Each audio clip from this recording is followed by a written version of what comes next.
அனைவருக்கும் ஜெய்பீம் வணக்கம். தமிழகத்தின் பல்வேறு பகுதிகளில் சாதி ஆணவம் தலைவரித்தாடி வருகிறது.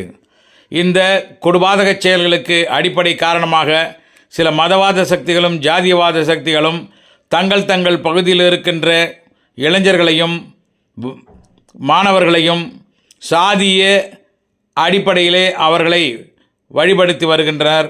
கூர்சிவி அவர்களை ஈட்டி முனையாக்கி வருகின்றனர். சாதிய ஆணவத்தை அவர்கள் மத்தியிலே பரப்பி சாதி ஆணவ செயல்களில் ஈடுபடும் அவர்களை அபயம் என வழங்கும் பாசறை வன்மையாக கண்டிக்கிறது. இப்படிப்பட்ட மாணவர்களின் பெற்றோர்கள் முதலிலே அவர்கள் திருந்த வேண்டும். தன்னுடைய மகன் எப்படி இருக்கிறான், தன்னுடைய பிள்ளை எப்படி இருக்கிறது என்பதை அவர்கள் கண்காணிக்க வேண்டும். அல்லது அதையும் தாண்டி அவர்களும் ஆதரவாக இருப்பவர்களேயானால் இந்த சாதி ஆணவ படுகொலைகளுக்கும் சாதி ஆணவ செயல்களுக்கும் சாதி ஆணவ திட்டங்களுக்கும்